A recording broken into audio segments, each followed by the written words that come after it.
Сахна чоң болуш керек. Негизи бул эми кинотеатр болгон үчүн сахналарыбызга кээде бийчилерибиз бактай калат. Орто театрына кичинекей го сахнасы. Ооба, кинотеатрда. Bunun bazası maksatı da kinotеатр болчу да. Булар 94-жылы келип эле анан филармония кылып алган. Негизи база өзү сөйлүү кинотеатр.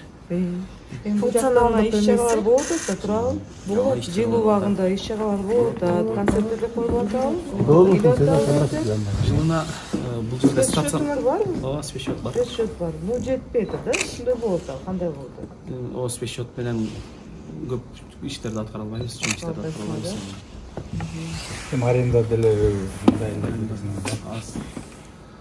Монду суук болсо, сырттан да концерттер келе албайт да. Өткөндө губернатор менен да андан мурунураак мен келип кеткенде Барби театрынын жана Маракеске келип кеткенде биздин планыбызда бар жаңылыкка жаңы филармония куруу боюнча сөз болгон. Аэропорт менен филармониябызды приоритет деп атабыз деп негизи ал киши менен сүйлөшүш керек. Негизи в идеале жаңы эле филармония курулуш керек. Эски үскүнү жамап атып биз эч мындай Акчанын баарын жөн эле кетиребиз да. Жөн эле жыртыгыбыз көбүтүлбөйт. Андан көрө жаңы мындай заманбап, креативный, азыркы заманга туура келген эле филармония курушубуз керек. Өзү 2023-жылы дагы жакшы акча бөлүнүп калып, могуларыбызды жаңылап алдык, могулардын кичине паралонго жумшартып алдык, катты. Булардын баары эскирип чирип, могу жыгачтар деле болбой калган өзү. Ар иш-чарада оңдойбуз, сына берет, оңдой беребиз. Булар жакшы ойлор бар экен, проектлер. Биз келип айтпай жатпайбы? Жаңы концерттерди бүт жанагындай свет эмелер менен, лазер менен коет элек дейт. Бирок бияк шартты туура келбейт экен. Сцена туура келбейт дейт. Болсо сон репертуарларды коет элек деп атышат. Ар иш-чарада тиги мэриянын LED экранын сурайбыз. Ошол өзүбүздө болсо дагы жакшы болмок. Ташый бербейчи? Чоң сахнабыз болсо чоң болмок. Анан азыр бул жерде кийинип чечинчү жер дагы жок болгон үчүн могу сахнанын түйүн өзүбүз эле чукулап ошол жактан кабинет жасап алганбыз. Ошол жактан кийинип чечип. Ошол жерде.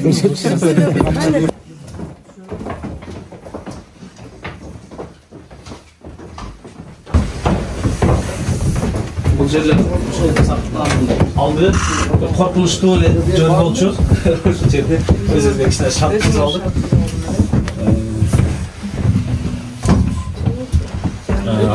Өтө жаңы имарат керек, совсем условиями. Анан бизде кыздар деген жанагындай тумак кийип, күлкүлөрү менен келгенде батпай калышат могу жерге. Эптеп бинти ырдашып даярданышат да. Бул да жок болчу да. Бул да жок болчу да. Бул да кичине шүгүр. Муну да ошол бир айдын керек эле болду бүтүрүп алганыбызга. Биз азыр, допустим, тизмеге кирсек, сенин проектиңер барбы? Жериңер барбы? Эгерде курула турган бир демилге башталса го, проект болот элек. Ошону жасалбы? Жок, негизи бул булардын өзүнүн жери жок да, өзүнүн имараты да жок. Имарат муниципал. Мэрияга карайт. Мына 5-күнү биз баары чогулабыз. Ошондо бул маселени сиздерге мэрия бизге жер берсе, жер ылайыктуу жер болсо, эгер курам эле десеңер, мен жер берем деп сөз берип атат. Жер берип атат да. Ошонун негизи эле жаңы курулган туурабы. Конечно, негизи эле областтын деңгээлинде областка уят эле филармония болуш керек. 30 жылда мына ошол бүт баары финансирование жагынан биздин жетекчилерибиз дагы мына жакшы иштебей, ошол маселе болду. Эмгек жамааты 89 киши иштейт. 89 штат. Автобусы забыли попросить, автобус. Мына бул сигиз базар курганга да жетпейт. Жалааттын ичинде жакшы жүрөт. Аябай эски. Жалааттан сыртка чыга албайбыз, гастроль кылайын десек, сырттан жалдашка туура кылып атат.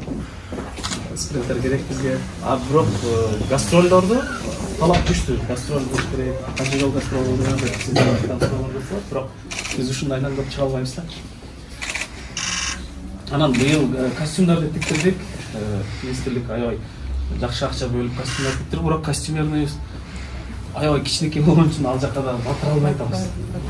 Анан эскилерди списание кылганы менен кайерге коюшубузду билбейбиз. Үйгө алып барып койсок дагы болбойт. Ушундай айлабыз кетип атат да. Кабинеттер жетишпей. Костюмдарды жакшы жаңылап алдыңар. Жаңылап. Түрдөгү жаңылап. Оркестр, хорго. Ага 4 миллион 900 4 миллион 900 бөлүндү костюмдар. Музыкалык аспаптарды, музыкалык аппаратураларды, костюмдарды быйыл жаңылады. Сахнанын эмеси шторасы. Сахнанын шторалары, отургучтарыбызды оңдолдук, төшөгөлөрүбүздү оңдодук. Эски. Сырткы көрүнүшүндө бир көрүнүштү. Ана мүмкүн болсо бу жок дегенде мына беседкабызды костюмдорун оңдоп алсак деп азыр план кылып аттыгыла. Костюм койгон жерибиз аябай эле тар болот. Машинабыз. Машинага чыга албайбыз. Костюмдарды.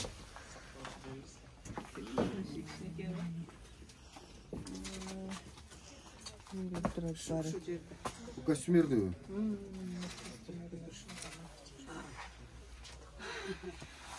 Свеста кандай булар? Кийинчет будет.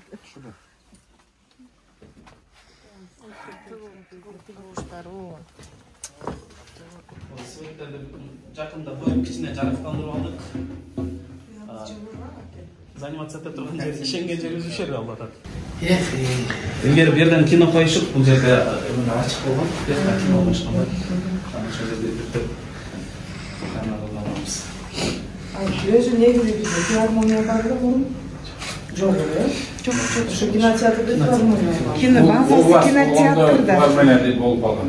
Биз Ош областынан бөлүнгөндө ушундай эмелешип болуп атат. Ош областында болчу да. Өзү 3 эле филармониябыз бар да. Негизичи.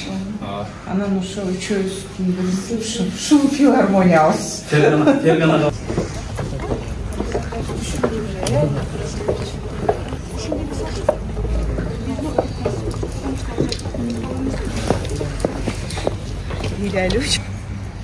Nereye tutat? Жер берем деп атат. Кааласаңар башка жерден берем деп атат. Кааласаңар башка жерден, кааласаңар ушул жерге бургула деп атат. Только без сметасын эсептеп чыгып эле композициясын, концепциясын иштеп чыгып, архитектурный композициясын иштеп чыгып, сметасын эле акчаны көзөш керек. Материал кайсы жерден кандай жер берип, предварительно көрүп туруп, анан кандай кылыш керек. Жана сиздин оюңузда комплекс кылып коюу. Бизде ойлойм, маданий комплекс. Ойлор келип атат, конечно.